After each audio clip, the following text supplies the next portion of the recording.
ಓಂ ನಮೋ ವೆಂಕಟೇಶಾಯ. ಆಧ್ಯಾತ್ಮಿಕ ವಿಶೇಷಗಳಿಗೆ ಸ್ವಾಗತ. ಇಂದಿನ ಪ್ರಧಾನಾಂಶಗಳು.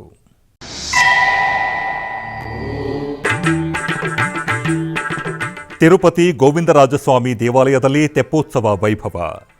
ಶ್ರೀದೇವಿ ಮತ್ತು ಭೂದೇವಿಯರೊಂದಿಗೆ ಶ್ರೀ ಗೋವಿಂದರಾಜಸ್ವಾಮಿಗೆ ಸ್ನಪನ ತಿರುಮಂಚನ.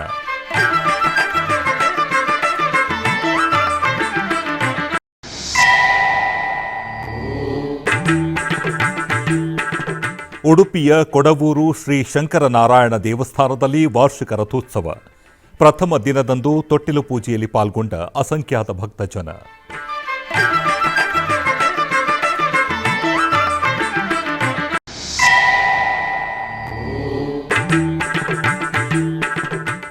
ನಾಡಿನಾದ್ಯಂತ ವಾದಿರಾಜರ ವರ್ಧಂತೋತ್ಸವ.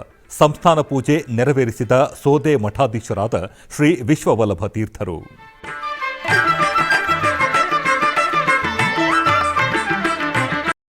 ತಿರುಪತಿಯಲ್ಲಿರುವ ಶ್ರೀ ಗೋವಿಂದರಾಜಸ್ವಾಮಿ ದೇವಸ್ಥಾನದಲ್ಲಿ ವಾರ್ಷಿಕ ತೆಪ್ಪೋತ್ಸವ ನಡೆಯುತ್ತಿದೆ. ಈ ತಿಂಗಳ 26ರಿಂದ ಫೆಬ್ರವರಿ 1ರವರೆಗೆ ತಿರುಮಲ ತಿರುಪತಿ ದೇವಸ್ಥಾನಗಳ ಆಶ್ರಯದಲ್ಲಿ ತೆಪ್ಪೋತ್ಸವ ನಡೆಯಲಿದೆ. ಈ ನಿಮಿತ್ತ ಶುಕ್ರವಾರ ಬೆಳಗ್ಗೆ ಅರ್ಚಕರು ಶ್ರೀದೇವಿ ಮತ್ತು ಭೂದೇವಿಯರೊಂದಿಗೆ ಶ್ರೀ ಗೋವಿಂದರಾಜಸ್ವಾಮಿಯ ಉತ್ಸವ ಮೂರ್ತಿಗಳನ್ನು ದೇವಾಲಯದ ಆವರಣದಲ್ಲಿ ಇರುವ ಕಲ್ಯಾಣೋತ್ಸವ ಮಂಟಪದಲ್ಲಿ ಸಿದ್ಧಗೊಳಿಸಿ ವಿಶೇಷ ಸ್ನಾನದ ವೇದಿಕೆಯಲ್ಲಿ ಅಭಿಷೇಕವನ್ನು ನೆರವೇರಿಸಿದರು. ನಂತರ ವಿಶ್ವಕ್ಸೇನ ಪೂಜೆ, ಪುಣ್ಯಾಹ ವಾಚನ ಮತ್ತು ಇತರ ವೈದಿಕ ವಿಧಿಗಳನ್ನು ನೆರವೇರಿಸಲಾಯಿತು. ನಂತರ ವೇದ ಮಂತ್ರಗಳು ಮತ್ತು ಮಂಗಳ ವಾದ್ಯಗಳ ನಡುವೆ ದೇವರು ಮತ್ತು ದೇವಿಗೆ ಹಾಲು, ಮೊಸರು, ಜೇನುತುಪ್ಪ, ತುಪ್ಪ, ಎಳನೀರು, ಶ್ರೀಗಂಧ ಮತ್ತು ಇತರ ಸುಗಂಧ ದ್ರವ್ಯಗಳಿಂದ ಅಭಿಷೇಕ ಮಾಡಲಾಯಿತು. ನಂತರ ಅರಿಶಿಣ, ಶ್ರೀಗಂಧ, ತುಳಸಿ ಹಾಗೂ ಹೋಮಾಲೆಗಳನ್ನು ಭಗವಂತನಿಗೆ ಅರ್ಪಿಸಲಾಯಿತು. ನೆರೆದಿದ್ದ ಭಕ್ತಾದಿಗಳಿಗೆ ಪವಿತ್ರ ಜಲದ ಸಂಪ್ರೋಕ್ಷಣೆಯನ್ನು ಮಾಡಲಾಯಿತು. ಬಳಿಕ ಸ್ನಪನ ತಿರುಮಂಚನ ನೆರವೇರಿಸಿ ದೇವತೆಗಳಿಗೆ ಮಹಾಮಂಗಳಾರತಿ ಅರ್ಪಿಸಿದರು.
ಉಡುಪಿಯ ಕೊಡವೂರು ಶ್ರೀ ಶಂಕರನಾರಾಯಣ ದೇವಸ್ಥಾನದಲ್ಲಿ ವಾರ್ಷಿಕ ರಥೋತ್ಸವದ ಪ್ರಥಮ ದಿನದ ಅಂಗವಾಗಿ ಬಲಿ ಉತ್ಸವವು ಜರುಗಿತು.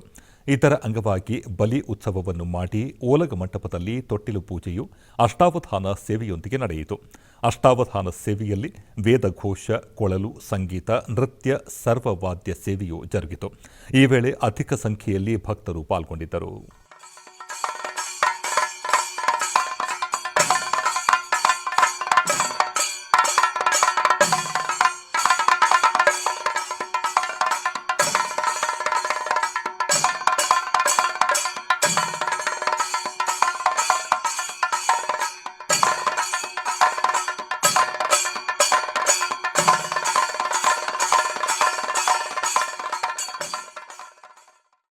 ಗುರುವಾರ ಸಂಜೆ ತಿರುಪತಿಯಲ್ಲಿನ ಟಿಟಿಡಿ ಆಶ್ರಯದಲ್ಲಿ ಇರುವ ಶ್ರೀ ವೆಂಕಟೇಶ್ವರ ಬಾಲಮಂದಿರಕ್ಕೆ ಟಿಟಿಡಿ ಶಿಕ್ಷಣ ಮತ್ತು ವೈದ್ಯಕೀಯ ಇಲಾಖೆಗಳ ಜೆಇಒ ಡಾಕ್ಟರ್ ಎ ಶರತ್ ರವರು ಅಧಿಕಾರಿಗಳೊಂದಿಗೆ ಭೇಟಿ ನೀಡಿದರು.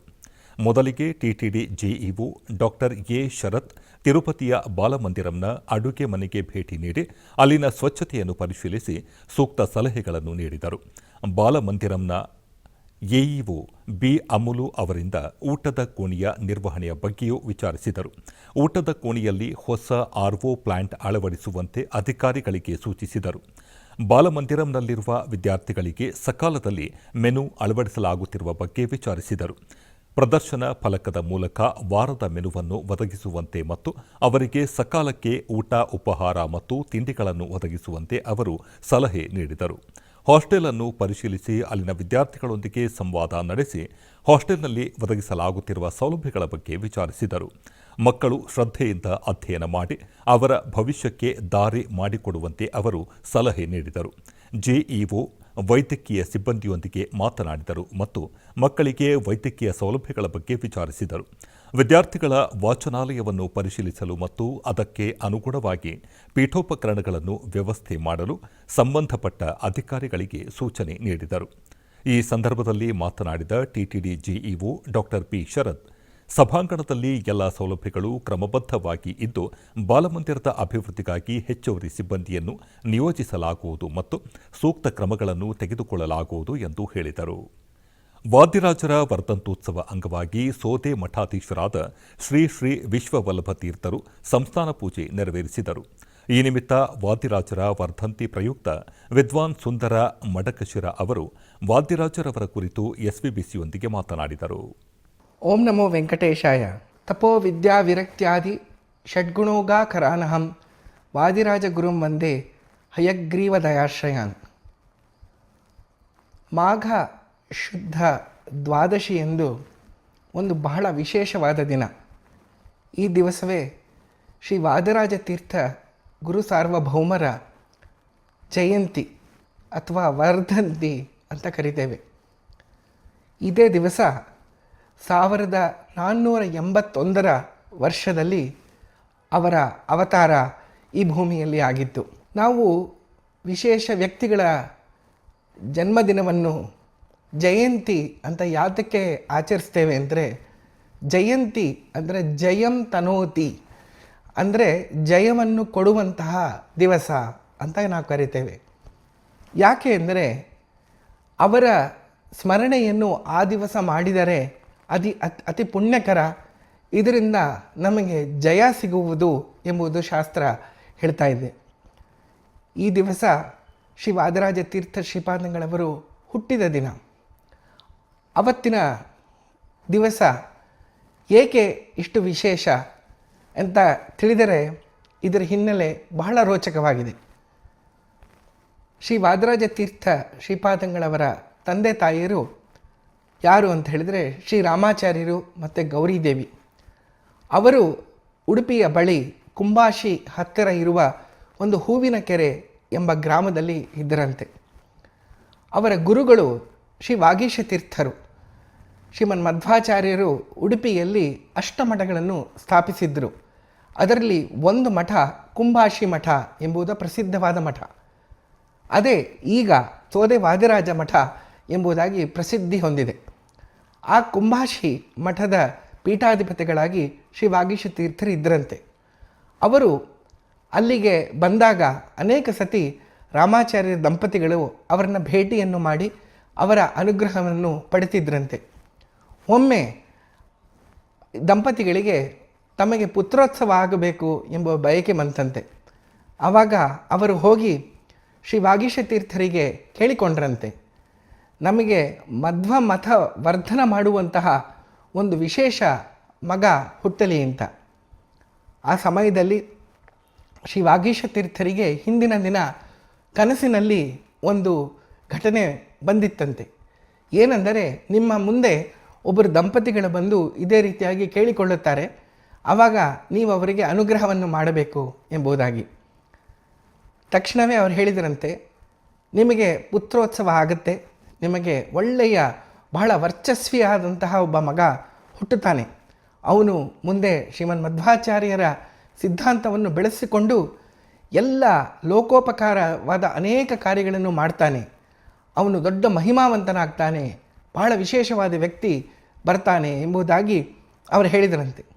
ಆದರೆ ಆ ಮಗು ಹುಟ್ಟಿದ ಕೂಡಲೇ ನೀವು ನಮಗೆ ಒಪ್ಪಿಸಬೇಕು, ಅವನು ಮಠದ ನಮ್ಮ ಉತ್ತರಾಧಿಕಾರಿಯಾಗಿ ಬರಬೇಕು ಎಂಬುದಾಗಿ ಇದು ಒಂದು ದಿವ್ಯ ಸೂಚನೆಯಿಂದ ನಮಗೆ ಗೊತ್ತಾಗಿದೆ ಎಂಬುದಾಗಿ ರಾಮಾಚಾರ್ಯ ದಂಪತಿಗಳಿಗೆ ಶ್ರೀ ವಾಗೀಶ ತೀರ್ಥರು ಹೇಳಿದ್ರಂತೆ.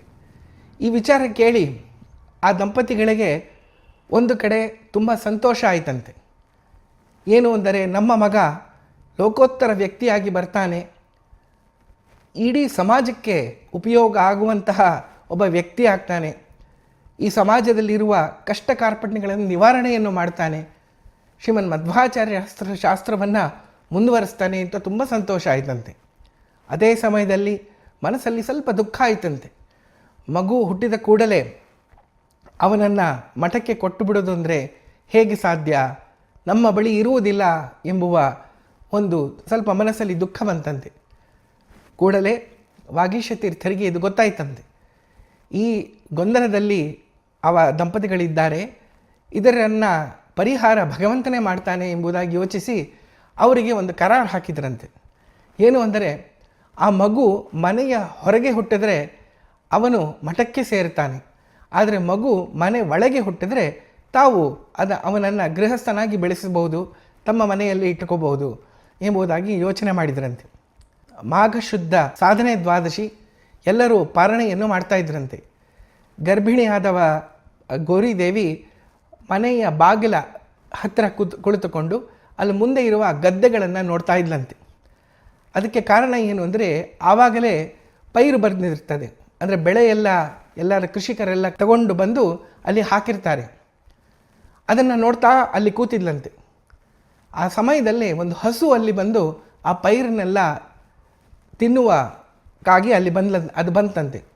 ಅದಕ್ಕೆ ಗೌರಿದೇವಿ ಎಲ್ಲ ವಿಚಾರಗಳನ್ನು ಮರೆತು ಆ ಹಸುವನ್ನು ಹಾಯಿಸೋಕ್ಕೆ ಆ ಗದ್ದೆಯ ಒಳಗೆ ಓಡಿ ಹೋದ್ಲಂತೆ. ಅದು ಕೂಡಲೇ ಆ ಹಸು ಏನೋ ಹೊಟ್ಟೋಯ್ತು, ಆದರೆ ತಕ್ಷಣವೇ ತನ್ನ ಹೊಟ್ಟೆಯಲ್ಲಿ ಅತ್ಯಂತ ನೋವನ್ನು ಅನುಭವಿಸಿ ಅಲ್ಲೇ ಅವಳಿಗೆ ಮಗು ಹುಟ್ಟಿತಂತೆ. ಅಷ್ಟೊತ್ತಿಗೆ ವಾಗೀಶ ತೀರ್ಥರಿಗೆ ತಮ್ಮ ದಿವ್ಯ ಚಕ್ಷುಗಳಿಂದ ಇದೆಲ್ಲ ಗೊತ್ತಾಗ್ತಿತ್ತಂತೆ, ಇದೆಲ್ಲ ಆಗುತ್ತೆ ಅಂತ ಅವರಿಗೆ ಗೊತ್ತಿತ್ತು. ಹಾಗಾಗಿ ಕೆಲವರು ಹಿರಿಯ ಸ್ತ್ರೀಯರನ್ನು ಒಂದು ಚಿನ್ನದ ಹರಿವಾಣವನ್ನು ಕೊಟ್ಟು, ನೀವು ಹೋಗಿ ಈ ಮಗು ಹುಟ್ಟೋ ಸಮಯದಲ್ಲಿ ನೀವು ಅಲ್ಲಿ ಇದ್ದು ಆಕೆಗೆ ಒಂದು ಸಹಾಯವನ್ನು ಮಾಡಿ ಎಂಬುದಾಗಿ ಹೇಳಿದ್ರಂತೆ. ತಕ್ಷಣವೇ ಆ ಮಗುವನ್ನು ಹುಟ್ಟಿದಾಗ ಕೂಡಲೇ ಆ ಹರಿವಾಣದಲ್ಲೇ ಅವರಿಟ್ಟರಂತೆ. ಇದು ಒಂದು ಬಹಳ ವಿಶೇಷ ಸಂದೇಶ. ಚಿನ್ನದ ಹರಿವಾಣದಲ್ಲಿ ಯಾತಕ್ಕೆ ಆ ಮಗುವನ್ನು ಇಟ್ಟರು ಅಂತ ಹೇಳಿದರೆ, ಆ ಮಗು ಚಿನ್ನಕ್ಕಿಂತ ಮೀರಿ ನಿಲ್ತಾನೆ. ಚಿನ್ನ ಅನ್ನೋದು ಏನು ಅಂದರೆ ಭೌತಿಕ ಸಂಪತ್ತಿನ ಸಂಕೇತ. ಈ ಭೌತಿಕ ಸಂಪತ್ತಿನ ಮೇಲೆ ನಿಲ್ತಾನೆ. ಈ ಸಂಸಾರದಲ್ಲಿ ಇರುವ ಏನು ಧನ ಮತ್ತು ಇತ್ಯಾದಿಗಳೇನಿದೆ ಅದನ್ನೆಲ್ಲ ಮೆಟ್ಟಿ ನಿಲ್ತಾನೆ ಅಂತ ಹೇಳಿದರೆ, ವಿಶೇಷವಾಗಿ ಅವನು ಒಬ್ಬ ಸನ್ಯಾಸಿಯಾಗಿ ಬರ್ತಾನೆ, ಮುಂದೆ ಪೀಠಾಧಿಪತಿ ಆಗ್ತಾನೆ ಎಂಬ ಒಂದು ಸಂಕೇತ. ಹಾಗಾಗಿ ಕೂಡಲೇ ವಾಗೀಶ ತೀರ್ಥರು ಆಕೆಯನ್ನು ಮನೆಯಲ್ಲಿ ಕರೆದುಕೊಂಡು ರಾಮಾಚಾರ್ಯರು ಅಷ್ಟೊತ್ತಿಗೆ ಪಾರಣೆಯನ್ನು ಮುಗಿಸಿದ್ರಂತೆ. ಆವಾಗ ಅವರಿಗೆ ಹೇಳಿದ್ರಂತೆ, ನೋಡಿ, ಇದು ದಿವ್ಯ ಸಂಕಲ್ಪ, ನೀವು ಮಗುವನ್ನು ಚೆನ್ನಾಗಿ ಬೆಳೆಸಿ 5 ವರ್ಷ ಆದ ಕೂಡಲೇ ನಮ್ಮ ವಿದ್ಯಾಪೀಠಕ್ಕೆ ನೀವು ಕಳಿಸಬೇಕು, ಮುಂದೆ ಇವನು ಅಲ್ಲೇ ಓದ್ತಾನೆ. ಆದರೆ ಯೋಚಿಸಬೇಡಿ, ನಿಮಗೆ ಮತ್ತೊಬ್ಬ ಮಗ ಹುಟ್ಟುತ್ತಾನೆ, ಅವನು ಕೂಡ ಬಹಳ ವರ್ಚಸ್ವಿಯಾಗಿ ನಿಮ್ಮ ಜೊತೆ ಇರ್ತಾನೆ ಎಂಬುದಾಗಿ ಭರವಸೆಯನ್ನು ಕೊಟ್ಟು ಅಲ್ಲಿಂದ ಹೊರಟ್ರಂತೆ. ಮುಂದೆ ನಡೆದ ಘಟನೆಗಳು ಹಾಗೇ ಆಯಿತು. 5 ವರ್ಷದ ಕಾಲದಲ್ಲಿ ಆ ಹುಡುಗನ್ನು ಅವರು ಕರ್ಕೊಂಡು ಹೋಗಿ ಕುಂಬಾಶಿ ಮಠವನ್ನಲ್ಲಿ ಸೇರಿಸಿದ್ರಂತೆ. ಹುಟ್ಟಿದ ಕೂಡಲೇ ಅವನಿಗೆ ನಾಮಕರಣ ಮಾಡಿದ್ದು ಭೂವರಾಹ ಎಂಬುದಾಗಿ. ಭೂವರಾಹ ದೇವರು ಶ್ರೀಮನ್ ಮಧ್ವಾಚಾರ್ಯರು ಕುಂಬಾಶಿ ಮಠಕ್ಕೆ ನೀಡಿದಂತಹ ಒಂದು ವಿಗ್ರಹ. ಅದು ಇವತ್ತಿಗೂ ಕೂಡ ಶ್ರೀ ಸೋದೆ ವಾದರಾಜ ಮಠದಲ್ಲಿ ಮುಖ್ಯ ಮೂರ್ತಿಯಾಗಿ ಪೂಜಿತನಾಗ್ತಿರುವುದು ಭೂವರಾಹನೇ. ಇದು ಸೂಚನೆ ಎಂತೋ ಅವನ ಹೆಸರು ಕೂಡ ಭೂವರಾಹ ಅಂತಲೇ ಇಟ್ಟಿದ್ರಂತೆ. ಮುಂದೆ ಅವನೇ ಶ್ರೀ ವಾದರಾಜ ತೀರ್ಥರಾಗಿ ವಿಶೇಷವಾಗಿ 8 ವರ್ಷಕ್ಕೆ ಸನ್ಯಾಸವನ್ನು ಪಡೆದು ಒಂದು 120 ವರ್ಷಗಳ ಕಾಲ ಸುದೀರ್ಘ ಜೀವನವನ್ನು ಅವರು ನಡೆಸಿದರು. ಶ್ರೀ ವಾದರಾಜ ತೀರ್ಥ ಶ್ರೀಪಾದಂಗಳವರ ಸ್ಥಾನ ಮಧ್ವ ಪರಂಪರೆಯಲ್ಲಿ ಅತ್ಯುನ್ನತ ಸ್ಥಾನದಲ್ಲಿದ್ದಾರೆ. ಓಂ ನಮೋ ವೆಂಕಟೇಶಾಯ. ಅಲಿಪಿರಿಯ ಶ್ರೀ ವೆಂಕಟೇಶ್ವರ ಸಪ್ತಗೋ ಪ್ರದಕ್ಷಿಣಾ ಮಂದಿರದಲ್ಲಿ ಶುಕ್ರವಾರ ಶ್ರೀ ವೇಣುಗೋಪಾಲ ಸ್ವಾಮಿಗೆ ಅಭಿಷೇಕ ಉತ್ಸವ ನಡೆಯಿತು. ಈ ಸಪ್ತ ಗೋಪ್ರದಕ್ಷಿಣಾ ಮಂದಿರವು ತಿರುಮಲ ತಿರುಪತಿ ದೇವಸ್ಥಾನದ ಅಲಿಪಿರಿ ಸೋಪಾನ ಮಾರ್ಗದ ಮೇಲೆ ನಿರ್ಮಿಸಲಾದ ಅದ್ಭುತ ಸ್ಥಳವಾಗಿದೆ. ಗೋವಿಂದನ ದರ್ಶನಕ್ಕಾಗಿ ಸಪ್ತಗಿರಿಗೆ ಪ್ರಯಾಣಿಸುವ ಕೋಟ್ಯಂತರ ಭಕ್ತರ ಜೊತೆಗೆ ತಿರುಪತಿ ನಗರದಿಂದಲೂ ಹೆಚ್ಚಿನ ಸಂಖ್ಯೆಯ ಜನರು ಈ ಗೋಮಂದಿರಕ್ಕೆ ಆಗಮಿಸಿ ಪೂಜೆ ಸಲ್ಲಿಸುತ್ತಾರೆ. ಇಂತಹ ವಿಶೇಷ ಗೋಮಂದಿರದಲ್ಲಿ ಪ್ರತಿ ಶುಕ್ರವಾರ ಬೆಳಗ್ಗೆ ಶ್ರೀ ವೇಣುಗೋಪಾಲ ಸ್ವಾಮಿಗೆ ಅಭಿಷೇಕೋತ್ಸವವನ್ನು ಮಾಡುವುದು ಪ್ರತೀತಿ. ಶಾಸ್ತ್ರಗಳ ಪ್ರಕಾರ ಸಂಕಲ್ಪ ಪೂಜೆಗಳನ್ನು ಪೂರ್ಣಗೊಳಿಸಿದ ನಂತರ ಪುರೋಹಿತರು ದೇವರಿಗೆ ಪಂಚಾಮೃತ, ಅರಿಶಿಣ ಮತ್ತು ಶ್ರೀಗಂಧದ ಸುಗಂಧ ದ್ರವ್ಯಗಳಿಂದ ಸಾಂಪ್ರದಾಯಿಕ ಅಭಿಷೇಕೋತ್ಸವವನ್ನು ಮಾಡಿದರು. ನಂತರ ಹೋಮಾಲೆಗಳನ್ನು ಅಲಂಕರಿಸಲಾಯಿತು. ಪುಷ್ಪಾರ್ಚನೆ ಮಾಡಿ ಮಂಗಳಾರತಿ ನೆರವೇರಿಸಿದರು. ಜಯ ಜನಾರ್ದನ ಕೃಷ್ಣ ರಾಧಿಕಾಪತೆ ನಂದನಂದನ ಕೃಷ್ಣ ರುಕ್ಮಿಣೀಪತೆ ಗರುಡ ವಾಹನ ಕೃಷ್ಣ ಗೋಪಿಕಾಪತೆ ಶರಣು ಮೋಹನ ಕೃಷ್ಣ ಪ್ರಭೋ ಸದ್ಗತೆ ಜಯ ಜನಾರ್ದನ ಕೃಷ್ಣ ರಾಧಿಕಾಪತೆ ನಂದನಂದನ ಕೃಷ್ಣ. ಆಧ್ಯಾತ್ಮಿಕ ವಿಶೇಷಗಳಲ್ಲಿ ಚಿಕ್ಕದೊಂದು ವಿರಾಮ.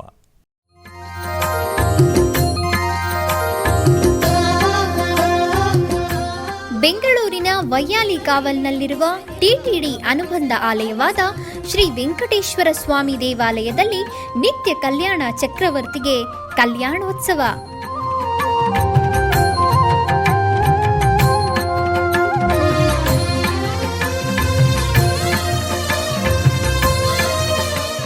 ಹಲವು ಕ್ರತುವುಗಳು ಸೇರಿ ಮಹಾ ಉತ್ಸವ.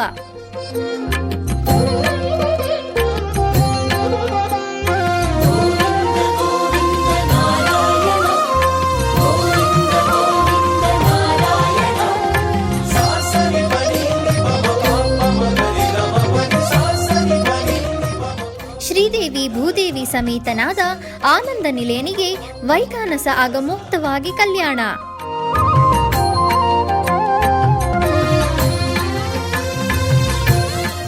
ಜಗತ್ ಕಲ್ಯಾಣಕ್ಕಾಗಿ ಜಗದೋತ್ತಾರಕನಿಗೆ ಪ್ರತಿ ಶನಿವಾರ ಮತ್ತು ಭಾನುವಾರಗಳಂದು ಕಲ್ಯಾಣೋತ್ಸವವು ಜರುಗುತ್ತದೆ.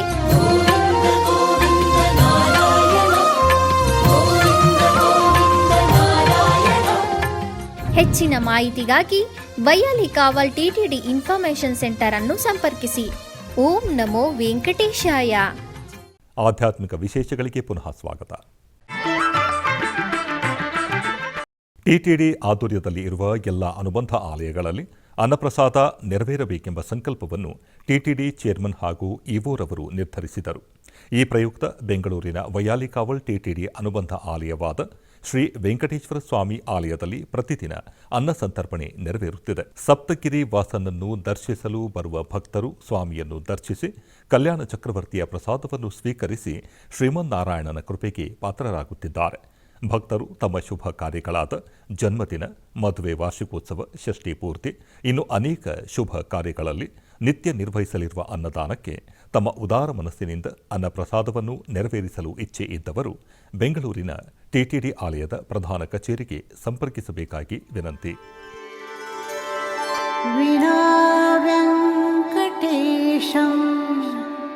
ನನಾಥೋ ನನಾಥ ಸದಾ ವೆಂಕಟೇಶಂ ಸ್ಮರಾಮಿ ಸ್ಮರಾಮಿ ಹರೇ ವೆಂಕಟೇಶ ಪ್ರಸೀದ ಪ್ರಸೀದ. ಬೆಂಗಳೂರಿನ ಕೃಷ್ಣಾನಂದ ನಗರದಲ್ಲಿರುವ ಶ್ರೀ ದುರ್ಗಾದೇವಿ ದೇವಾಲಯದಲ್ಲಿ ಶುಕ್ರವಾರದ ನಿಮಿತ್ತ ಅಮ್ಮನವರಿಗೆ ವಿಶೇಷ ಪೂಜೆಗಳು ಜರುಗಿದವು. ಈ ಪ್ರಯುಕ್ತ ಮೊದಲಿಗೆ ಅಮ್ಮನವರಿಗೆ ಹಾಲು, ಮೊಸರು, ತುಪ್ಪಗಳಿಂದ ಪಂಚಾಮೃತ ಅಭಿಷೇಕವನ್ನು ಮಾಡಿ ನಂತರ ಅಮ್ಮನವರಿಗೆ ವಿವಿಧ ಬಗೆಯ ಸುಗಂಧಭರಿತ ಪುಷ್ಪಗಳಿಂದ ಅಲಂಕಾರವನ್ನು ಮಾಡಿ ಮಂಗಳಾರತಿ ಬೆಳಗಲಾಯಿತು.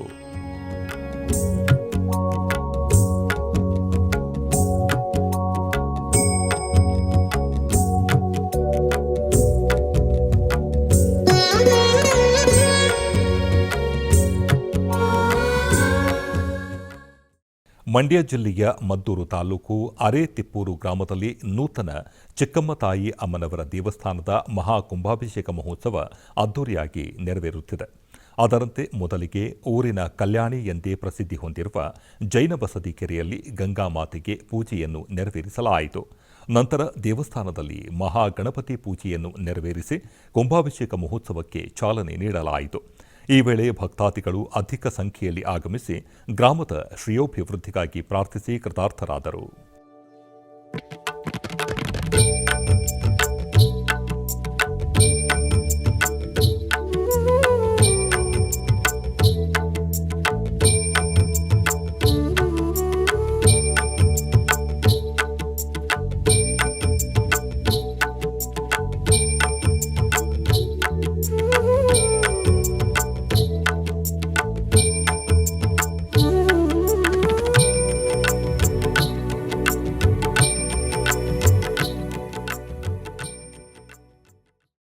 ಕುಂಭಕೋಣಂನ ಮೇಲುಕೊಟ್ಟೈಯೂರಿನ ಶ್ರೀ ರುಕ್ಮಿಣಿ ಸತ್ಯಭಾಮ ಸಮೇತ ಶ್ರೀ ನವನೀತ ಕೃಷ್ಣಸ್ವಾಮಿ ದೇವಸ್ಥಾನದ ಜೀರ್ಣೋದ್ಧಾರ ಮಹಾಕುಂಭಾಭಿಷೇಕವು ಯಶಸ್ವಿಯಾಗಿ ನಡೆಯಿತು. ಇದಕ್ಕೂ ಮೊದಲು ಯಾಗಶಾಲಾ ಪೂಜೆ, ತೀರ್ಥ ಸಂಗ್ರಹ, ರಕ್ಷಾಬಂಧನ, ಕಲಾಕರ್ಷಣ ಮತ್ತು ಮೊದಲ ಯಾಗಶಾಲಾ ಪೂಜೆಯನ್ನು ನೆರವೇರಿಸಲಾಯಿತು. ನಂತರ 4ನೇ ಯಾಗಶಾಲಾ ಪೂಜೆ ನಡೆಯಿತು. ತರುವಾಯ ಪವಿತ್ರ ಜಲವುಳ್ಳ ಕಲಶಗಳನ್ನು ಮೆರವಣಿಗೆ ಮಾಡಿ ವೇದ ಪಂಡಿತರು ಮಂತ್ರಪಠಣ ಮಾಡಿ ಕುಂಭಾಭಿಷೇಕವನ್ನು ನಿರ್ವಹಿಸಿದರು. ಇದರಲ್ಲಿ ಹೆಚ್ಚಿನ ಸಂಖ್ಯೆಯ ಭಕ್ತರು ಭಾಗವಹಿಸಿ ಭಗವಂತನ ದರ್ಶನ ಪಡೆದರು.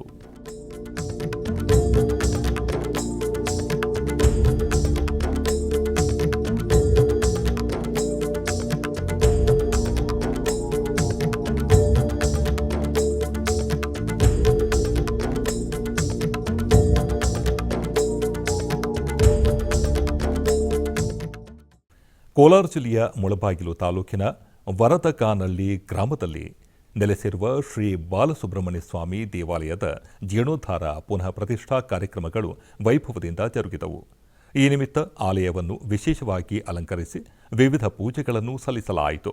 ತರುವಾಯ ಭಕ್ತರೆಲ್ಲ ಗ್ರಾಮದಲ್ಲಿ ಮೆರವಣಿಗೆ ಮೂಲಕ ಬಂದು ಗ್ರಾಮದ ಶಿವಾಲಯದಲ್ಲಿ ಪೂಜೆಯನ್ನು ಸಲ್ಲಿಸಿದರು. ಬಳಿಕ ಧಾನ್ಯಾದಿವಾಸದಲ್ಲಿರುವ ಸ್ವಾಮಿಗೆ ಪೂಜೆಯನ್ನು ಸಲ್ಲಿಸಲಾಯಿತು.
ಬೆಂಗಳೂರು ಮಲ್ಲೇಶ್ವರಂನಲ್ಲಿ ಇರುವ ಶ್ರೀ ಮಹೇಶ್ವರಿ ದೇವಸ್ಥಾನದಲ್ಲಿ ಶುಕ್ರವಾರದ ಪ್ರಯುಕ್ತ ವಿಶೇಷ ಪೂಜೆಗಳು ಭಕ್ತಿಯಿಂದ ನೆರವೇರಿದವು.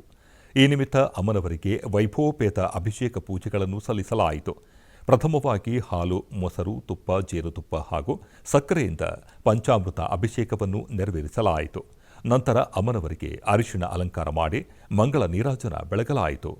ಜೊತೆಗೆ ಉಪಾಲಯದ ದೊಡ್ಡಮ್ಮ, ಚಿಕ್ಕಮ್ಮ ದೇವಿಯರಿಗೆ ಹಾಗೂ ಗಣಪತಿಗೆ ವಿಶೇಷ ಅಲಂಕಾರ ಮಾಡಿ ಅರ್ಚನೆ ಸಹಿತ ಮಂಗಳಾರತಿ ನೆರವೇರಿಸಲಾಯಿತು. ಈ ವಿಶೇಷ ಪೂಜೆಯಲ್ಲಿ ಭಾಗವಹಿಸಿದ ಭಕ್ತರು ಅಮ್ಮನವರ ದರ್ಶನ ಪಡೆದು ಕೃತಾರ್ಥರಾದರು.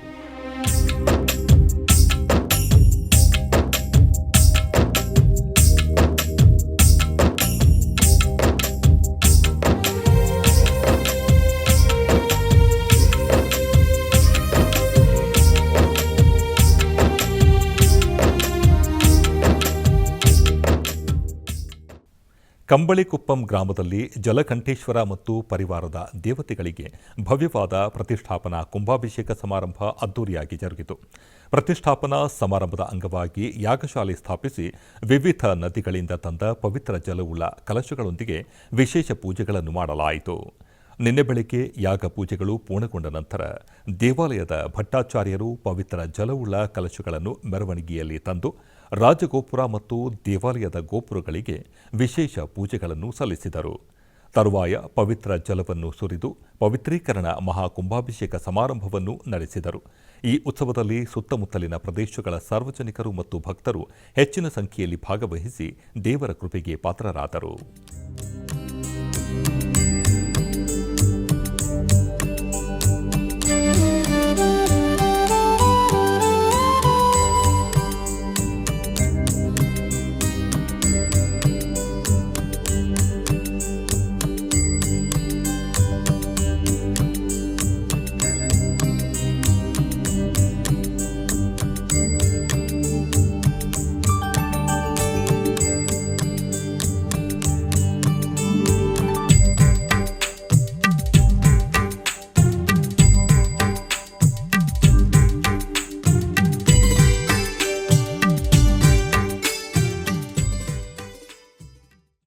ಕೋಲಾರ ಜಿಲ್ಲೆಯ ಯದುರೂರು ಗ್ರಾಮದಲ್ಲಿ ನೂತನವಾಗಿ ನಿರ್ಮಿಸಿರುವ ಶ್ರೀ ಅಭಯಾಂಜನೇಯ ಸ್ವಾಮಿ ದೇವಾಲಯದಲ್ಲಿ ಸ್ಥಿರಬಿಂಬ ಪ್ರತಿಷ್ಠಾ ಕುಂಭಾಭಿಷೇಕ ಮಹೋತ್ಸವವು ವೈಭವದಿಂದ ಜರುಗಿತು. ಈ ನಿಮಿತ್ತ ಆಲಯವನ್ನು ವಿಶೇಷವಾಗಿ ಅಲಂಕರಿಸಿ ಆಲಯ ಆವರಣದಲ್ಲಿ ವೇದಿಕೆಯನ್ನು ಸಿದ್ಧಗೊಳಿಸಿ ಕಲಶಗಳನ್ನು ಸ್ಥಾಪಿಸಿ ಪೂಜಿಸಲಾಯಿತು. ನಂತರ ಭಕ್ತರು ಕಲಶಗಳನ್ನು ಹೊತ್ತು ಪ್ರಮುಖ ಬೀದಿಗಳಲ್ಲಿ ಮೆರವಣಿಗೆ ಮೂಲಕ ತಂದು ಗರ್ಭಗುಡಿಯಲ್ಲಿರುವ ಸ್ವಾಮಿಗೆ ಕುಂಭಾಭಿಷೇಕವನ್ನು ಮಾಡಲಾಯಿತು. ನಂತರ ಗೋಪುರ ಕಳಶಕ್ಕೆ ಕುಂಭಾಭಿಷೇಕವನ್ನು ಮಾಡಲಾಯಿತು. ಆನಂತರ ಅಭಯಾಂಜನೇಯ ಸ್ವಾಮಿಯನ್ನು ಬಗೆ ಬಗೆಯ ಪುಷ್ಪಮಾಲೆಗಳಿಂದ ವಿಶೇಷವಾಗಿ ಅಲಂಕರಿಸಲಾಯಿತು. ತರುವಾಯ ಅಷ್ಟೋತ್ತರ ಪುಷ್ಪಾರ್ಚನಾದಿ ಷೋಡಶೋಪಚಾರಗಳನ್ನು ಸಲ್ಲಿಸಿ ಮಹಾಮಂಗಳಾರತಿಯನ್ನು ಬೆಳಗಲಾಯಿತು. ಅನೇಕ ಮಂದಿ ಭಕ್ತರು ಆಂಜನೇಯನ ದರ್ಶನ ಪಡೆದು ಪಾವನರಾದರು.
ರಾಯಚೂರು ಜಿಲ್ಲೆಯ ಕಲ್ಲೂರು ಗ್ರಾಮದ ಶ್ರೀ ಮಹಾಲಕ್ಷ್ಮೀ ದೇವಸ್ಥಾನದಲ್ಲಿ ಶ್ರೀ ಸತ್ಯಜ್ಞಾನ ತೀರ್ಥರ ಆರಾಧನಾ ಮಹೋತ್ಸವದ ಅಂಗವಾಗಿ ರಾತ್ರಿ ಜಾಗರಣೆ ಹರಿಯಾಣ ಸೇವೆ ಜರುಗಿತು.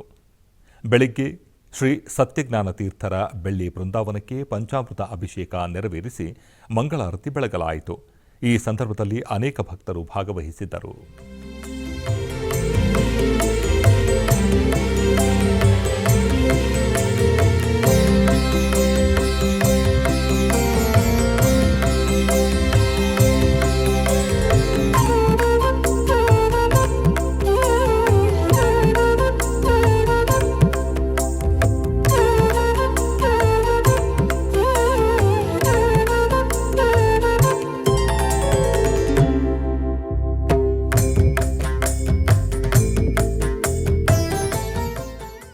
ಆಧ್ಯಾತ್ಮಿಕ ವಿಶೇಷಗಳಲ್ಲಿ ಚಿಕ್ಕದೊಂದು ವಿರಾಮ.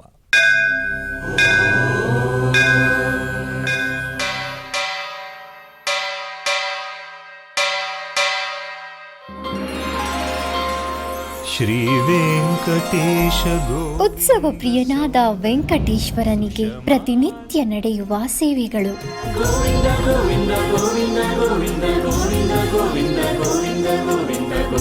ಸುಪ್ರಭಾತದಿಂದ ಪ್ರಾರಂಭಿಸಿ ಏಕಾಂತ ಸೇವೆಯವರೆಗೂ ನಡೆಯುವ ಎಲ್ಲ ಸೇವೆಗಳು ಉತ್ಸವಗಳೇ. ಭಕ್ತರ ಪಾಲಿಗೆ ಆನಂದೋತ್ಸವಗಳೇ.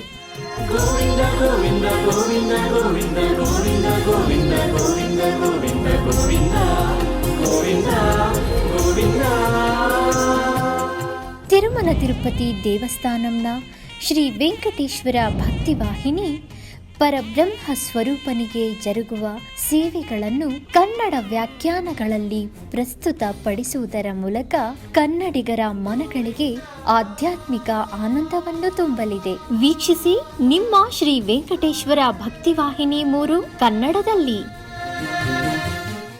ಆಧ್ಯಾತ್ಮಿಕ ವಿಶೇಷಗಳಿಗೆ ಪುನಃ ಸ್ವಾಗತ. ಕರ್ನಾಟಕದ ವಿವಿಧ ಪ್ರದೇಶಗಳಲ್ಲಿ ನಡೆದ ಸಾಂಸ್ಥಿಕ ಕಾರ್ಯಕ್ರಮಗಳತ್ತ ಒಂದು ನೋಟ.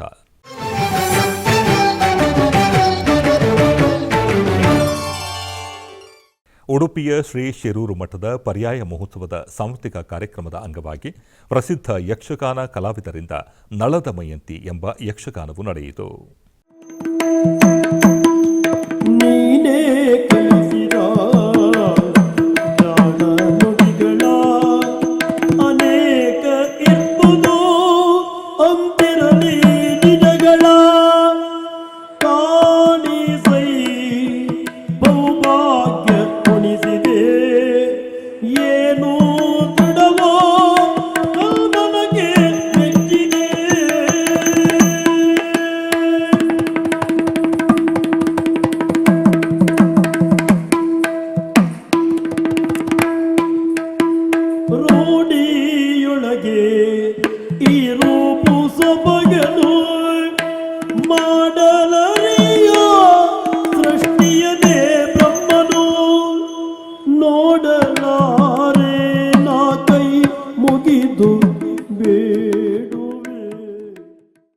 ಚಿಕ್ಕಬಳ್ಳಾಪುರ ಜಿಲ್ಲೆ ಕೈವಾರದ ಶ್ರೀ ಯೋಗಿ ನಾರಾಯಣ ಮಠದ ನಾದಸುಧಾರಸ ಸಾಂಸ್ಥಿಕ ವೇದಿಕೆಯಲ್ಲಿ ವಿದುಷಿ ಶೀಲಾ ಮತ್ತು ತಂಡದವರಿಂದ ಗಾಯನ ಕಾರ್ಯಕ್ರಮವನ್ನು ಹಮ್ಮಿಕೊಳ್ಳಲಾಗಿತ್ತು.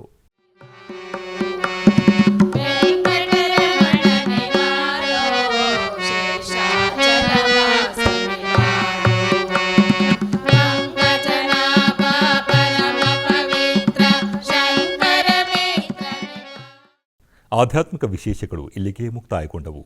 ಓಂ ನಮೋ ವೆಂಕಟೇಶಾಯ.